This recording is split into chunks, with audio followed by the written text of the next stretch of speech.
पिछले महीने national agriculture conference में मैंने ऑर्गेनिक प्रोडक्ट की मार्केटिंग के लिए ई मार्केटिंग पोर्टल का विचार रखा था।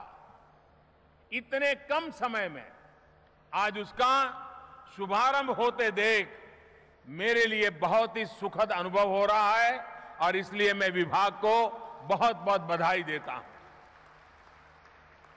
इस ई मार्केटिंग पोर्टल जैविक यानी कि ऑर्गेनिक उत्पादों को खेत से बाजार तक और बाजार से उपभोक्ता के द्वार तक पहुंचाने में बहुत बड़ा रोल निभाएगा। प्रोडक्ट्स की जानकारी, उसके मार्केट और सप्लाई चेन की जानकारी अब किसानों को और उपभोक्ताओं को आसानी से उपलब्ध होगी।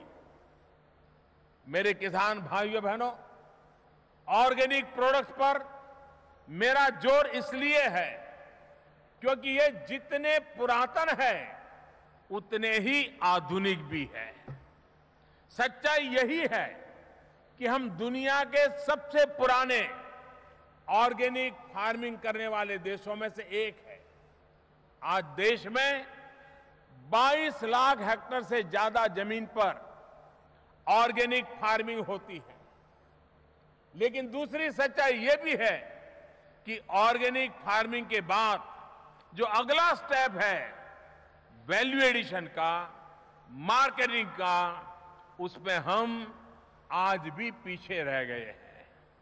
इस कमी को दूर करने में ई मार्केटिंग पोर्टल से काफी मदद मिलेगी।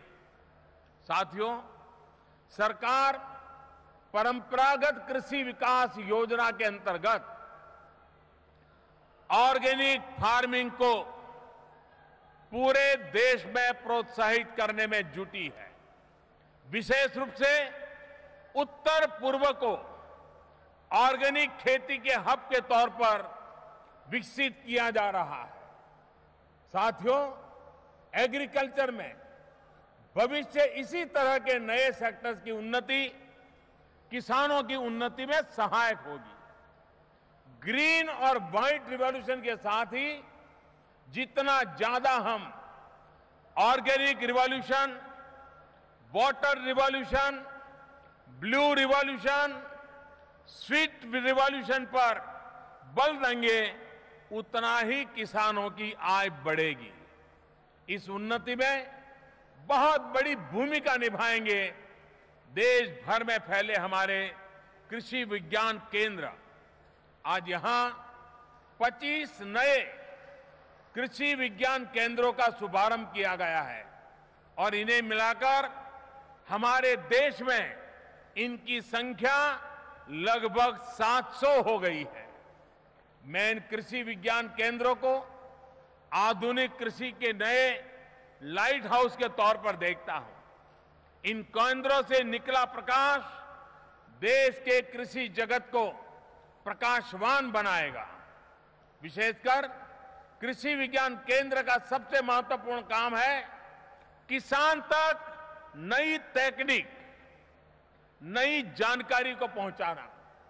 मैं आशा करता हूं कि आप सभी लोग इस कार्य में अपनी भूमिका पूरी तन्मयता के साथ निभाते रहेंगे।